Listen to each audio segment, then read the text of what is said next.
সেনাবাহিনী গুলি করেছে। দেখুন অবস্থা, এখন আরো অনেকে গুলিবিদ্ধ হয়ে আছে। এর আগে আরেকজন দেখেছি, লাইভ করার সুযোগ পাই নাই, তার 2টা গুলি লেগেছে। আর আমরা এই মুহূর্তে খবর পেয়েছি স্পটে নাকি একজন ডেড সেনাবাহিনীর গুলিতে। সেনাবাহিনীর অতর্কিত গুলি চালাচ্ছে আর সেটেলার বাঙালির ধাওয়া করছে আমাদের। ভারত স্বাধীনতা আইনে চট্টগ্রামকে ভারতের অন্তর্ভুক্ত করা হয়েছে। চট্টগ্রাম যদি ভারতে চলে আসে, চট্টগ্রাম যদি স্বাধীন রাষ্ট্র হয় বা ভারতের হয়ে যায়, তাহলে শুধু বাংলাদেশের জন্য নয়, গোটা পৃথিবীর যারা বঙ্গোপসাগর দখল করতে চায় তাদের জন্য চিন্তার কারণ হয়ে দাঁড়াবে। যতক্ষণ অব্দি পার্বত্য চট্টগ্রাম ভারতের অন্তর্ভুক্ত না হয়, ততক্ষণ অব্দি সেনাবাহিনী পার্বত্য অঞ্চল থেকে প্রত্যাহার করতে হবে। কত ভয়াবহ ষড়যন্ত্রের ভিতরে আছি এবং বাংলাদেশটা কিন্তু ভাগ হয়ে যাচ্ছে, বাংলাদেশের অঞ্চলগুলো চলে যাচ্ছে, বাংলাদেশ আরেকটা ভাগ হবে। দর্শক, ভিডিওর প্রথম অংশ দেখে অনুমান করতে পেরেছেন আজকের ভিডিওটি খুবই গুরুত্বপূর্ণ হতে যাচ্ছে। এবার খাগড়াছড়ি এবং চট্টগ্রামে বাংলাদেশের সেনাদের উপর কঠিন থেকে কঠিনতর হামলা হয়েছে। বিভিন্ন জায়গায় সেনারা আহত হয়েছে, নিহত হয়েছেন এমন খবরও পাওয়া গিয়েছে। খাগড়াছড়িতে ভারতের সেনারা এসে পড়েছে, এমনকি শেখ হাসিনা নতুন খেলা শুরু করেছেন বলে অনেকে মন্তব্য করেছেন। দেখা বিষয়ে বিস্তারিত আরো থাকবে আজকে দিনের সর্বশেষ কিছু গুরুত্বপূর্ণ আপডেট নিউজ, তাই ধৈর্য ধরে সম্পূর্ণ ভিডিওটি দেখার অনুরোধ রইল। তার আগে ছোট করে একটি অনুরোধ, আপনারা যদি এ ধরনের আপডেট নিউজগুলো সবার আগে পেতে চান, অবশ্যই চ্যানেলটি সাবস্ক্রাইব করে বেল আইকনটি অল করে দিবেন।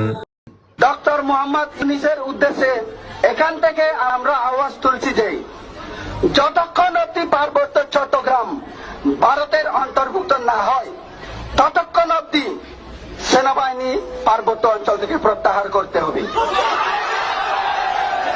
3 নম্বর, যতক্ষণ অব্দি পার্বত্য চট্টগ্রাম ভারতের অবিচ্ছেদ্য অংশ কিংবা ভারতের অন্তর্ভুক্ত হচ্ছে না, ততক্ষণ অব্দি সেখানে সেনা শাসন এবং গণহত্যা বন্ধ করতে হবে। না হলে এই আন্দোলন আমাদের জারি থাকবে। আর সেখানে যারা আমাদের ভাই বোন, আমাদের জাতি ভাই, বাংলাদেশ পার্বত্য চট্টগ্রাম, খাগড়াছড়ি, দিঘিনালা, পানছড়ি পার্বত্য এলাকাতে যত সংখ্যক আমাদের ভাই বন্ধু রয়েছে, আমি ওদের উদ্দেশ্যে আওয়াজ তুলছি এখানে। আমাদের আজকের এই প্রচার দল থেকে আগামী দিন আপনারা যদি খণ্ডিত না হয়ে একত্র হয়ে যদি আপনারা কাজ করেন, তাহলে আমরা আপনাদের পিছনে আছি। দর্শক, বাংলাদেশের পার্বত্য এলাকা নিয়ে শুরু হয়েছে ভয়াবহ ষড়যন্ত্র। আমরা কতটুকু বুঝতে পারতেছি আমরা জানি না যে আমরা কত ভয়াবহ ষড়যন্ত্রের ভিতরে আছি এবং বাংলাদেশটা কিন্তু ভাগ হয়ে যাচ্ছে, বাংলাদেশের অঞ্চলগুলো চলে যাচ্ছে। এটা একটা বৃহত্তর ষড়যন্ত্রের সুপরিকল্পিত অংশ বিশেষ। এটা আমরা কতটুকু বুঝতে পারতেছি আমরা জানি না। এবং এমন এক সময় এটা হলো যখন বাংলাদেশের হেড অফ দ্য স্টেট তিনি আমেরিকাতে আছেন এবং সেনাবাহিনীর প্রধান আছেন মালয়েশিয়াতে।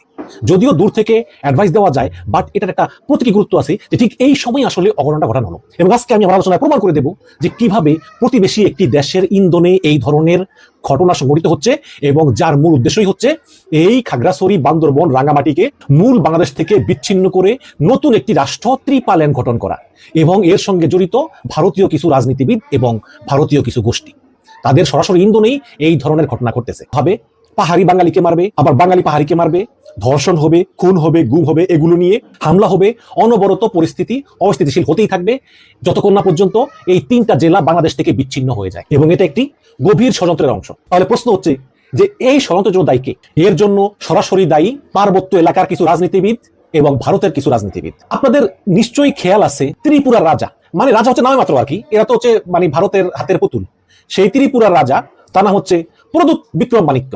তিনি ভারতের ANI চ্যানেলে একটা ইন্টারভিউ দিয়েছেন এবং সেখানে তিনি সরাসরি বলেছেন যে ভারত সরকারের উচিত জোর করে বাংলাদেশ থেকে এই 3টা রাজ্য ছিনিয়ে এনে স্বাধীন ত্রিপালেন গঠন করা। সরাসরি লাইভ টেলিভিশন তিনি কথা বলেছেন।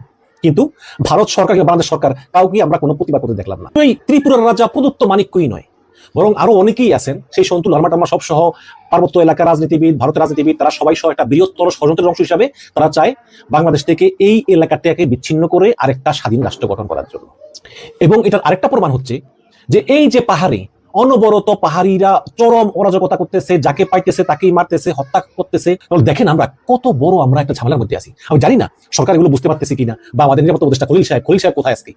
আমি বলবো যে অনতিবিলম্বে খাগড়াছড়িতে সেনাবাহিনীর উপস্থিতি দ্বিগুণ করেন সেনাবাহিনীর উপস্থিতি, কারণ ষড়যন্ত্র কিন্তু অনেক বিশাল। আর যদি আমরা সেটা বুঝতে না পারি, তাহলে কিন্তু বাংলাদেশ সার্বভৌমত্ব হুমকির মুখে থাকবে, বাংলাদেশ আরেকটা ভাগ হবে। আমি হুঁশিয়ার করে দিলাম।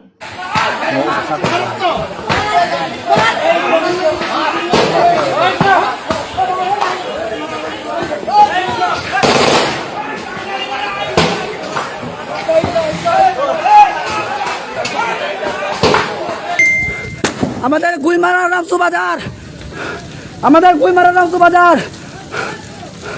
বুদ্ধ বুদ্ধ অনেকজনকে হচ্ছে সেনাবাহিনী গুলি করেছে, অনেকজনকে হচ্ছে সেনাবাহিনী গুলি করেছে। বন্ধুগণ, লাইভটা শেয়ার করে দিন।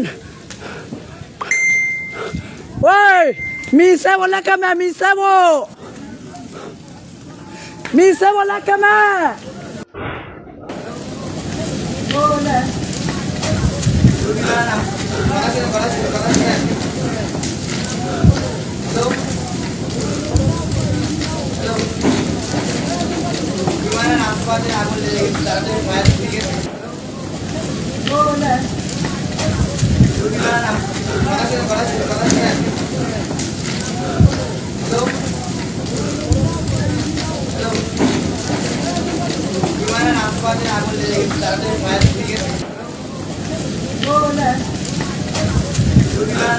দেখতে পেলেন বিস্তারিত। এ সম্পর্কে আপনাদের মন্তব্য কমেন্টে লিখে পাঠাবেন। ভিডিও ভালো লাগলে চ্যানেলটি সাবস্ক্রাইব করতে ভুলবেন না। এবারের মতো এখানেই বিদায় নিচ্ছি। শীঘ্রই দেখা হবে নতুন কোনো ভিডিও নিয়ে। ততক্ষণ সকলে ভালো থাকুন, সুস্থ থাকুন।